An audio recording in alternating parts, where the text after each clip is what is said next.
Assalamualaikum warahmatullahi wabarakatuh. Teman-teman e-learning guru BK, Counseling Skill Training at School. Hari ini kita memasuki materi yang kedua. Saya akan menyampaikan materi yang kedua pada keterampilan penstruktural counseling. Setelah tadi kita membahas bagaimana menstruktur proses atau memulai menjadwalkan konseling di sekolah, saya akan mengajak Bapak Ibu untuk berdiskusi mengenai antara siswa yang kita panggil untuk kita konseling atau siswa yang datang sendiri meminta konseling. Karena di sekolahan dua-duanya terjadi ya Bapak Ibu. Tidak seperti idealismenya dalam beberapa banyak referensi kan konseli datang sendiri gitu kan. Namun beda di sekolahan. Apa yang mendasari ini ya Bapak Ibu? Saya terinspirasi oleh Prof. Samsu dari Universitas Pendidikan Indonesia. Dalam bukunya disebutkan bahwa bisa jadi anak itu dalam kondisi yang pertama, tidak menyadari hadirnya masalah, namun menunjukkan dampaknya. Anak itu di kantin tiba-tiba tidak mau bergabung dengan temannya, duduk sendirian. Di kelas tiba-tiba anak itu tidak fokus dengan pelajaran. Sepulang sekolah ternyata ada yang jemput anak dari SMK mana gitu. Bapak Ibu, dia itu tidak sadar kalau dia itu sedang memiliki masalah, namun ada gelagat dampaknya. Siapa yang tahu? Kita guru BK. Kondisi seperti ini yang mendasari konseling dengan siswa kita panggil. Karena kita harus menunjukkan, nak kamu ada perubahan nak. Nak kamu ada gelagat yang tidak wajar nak. Makanya kita panggil, enggak mungkin dia datang sendiri. Kemudian kondisi yang kedua, siswa menyadari permasalahan yang dialaminya, bahkan faham ada dampaknya, namun tidak tahu harus bagaimana melalui masalah itu. Sudah tahu kalau dia itu sekarang belajarnya nggak fokus, sudah tahu kalau dia itu sekarang sedang menjalin hubungan dengan seseorang anak SMK di luar sana gitu kan, sudah tahu kalau itu sebenarnya mengganggu pelajarannya, tidak efektif secara prestasi akademiknya, tapi nggak tahu harus bagaimana. Anak seperti ini Bapak Ibu, bisa jadi dia datang ke ruang BK, ngomong, Pak, saya itu seperti ini, seperti ini, seperti ini, tapi saya ingin menjauh dari dia, nggak bisa Pak.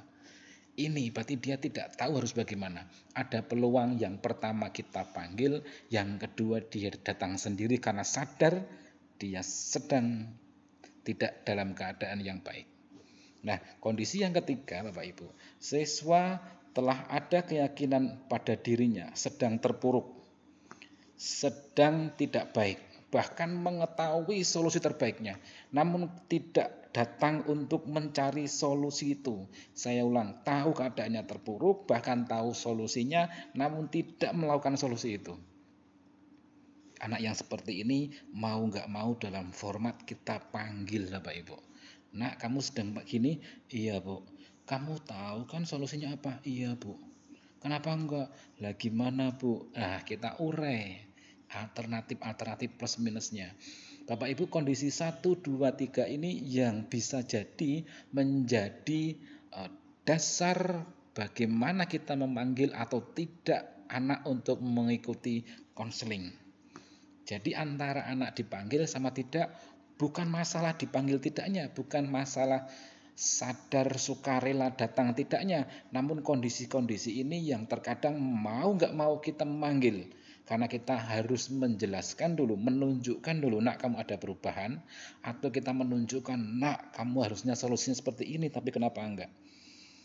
Bapak Ibu, hal seperti ini yang mendasari. Jadi antara konseling siswa dipanggil, siswa yang datang sendiri tidak ada bedanya. Yang bedanya hanya latar belakang kondisi siswa tadi yang mengharuskan kita manggil atau tidak gitu Bapak Ibu. Jadi nggak masalah.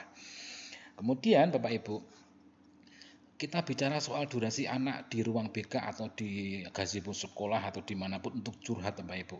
Yang harus hati-hati Bapak Ibu, yang pertama, kalau konseling itu terlalu panjang, anak juga menjenuhkan. Kita pun juga terlalu lama, sementara kita ada aktivitas lain. Alangkah baiknya kita bikin schedule. Bapak ngobrol sama kamu sekira-kira 1 jam ya, nanti kita lanjutkan lain hari ya. Oh iya Pak, jadi kita ngomong aja sama anak itu. Bapak habis ini harus mengerjakan yang lain ya, nanti kita sekian menit saja, ngomong saja Bapak Ibu. Jadi dari awal kita sampaikan.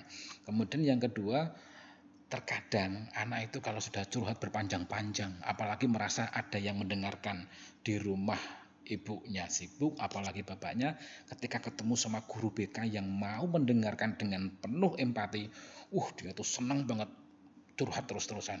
Nah ini kita harus menjaga agar supaya tidak berlarut-larut ngoceh terus ngobrol terus, kita juga harus besok lagi ya atau nanti lagi ya, itu ada acara gitu sehingga kita tidak serta-merta mengikuti anak itu ngomong terus curhat terus terlalu panjang juga nggak bagus konselingnya Pak Ibu. Nah kemudian semua itu kita sampaikan di depan. Nah, Ibu akan sama kamu, akan duduk di sini sama kamu sampai kira-kira jam 10 ya. Habis itu nanti Ibu ada tugas atau ada kerjaan yang lain. Pasti dia mengerti. Anak itu pasti dia mengerti. Bukan dalam rangka Ibu membatasi, namun agar supaya tidak mengganggu satu sama lain. Kamu juga masuk kelas kan? Jadi kita sampaikan tidak menimbulkan ketersinggungan pada anak itu. Nah, ungkapkan niatan untuk sesi selanjutnya. Dani, Ibu mendengarkan kamu hari ini 40 menit ya, besok ketemu lagi lo ya. Ingat lo ya, Ibu pengen ketemu kamu lagi, tidak hanya hari ini aja, oke? Pasti Dani, iya Bu.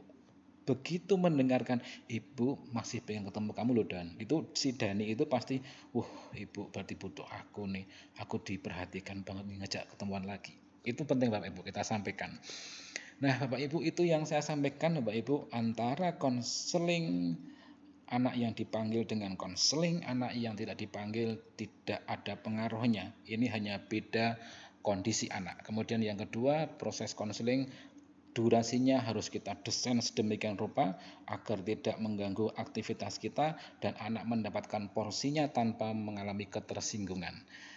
Saya akan melanjutkan di materi yang ketiga nanti Bapak Ibu. Terima kasih. Assalamualaikum warahmatullahi wabarakatuh.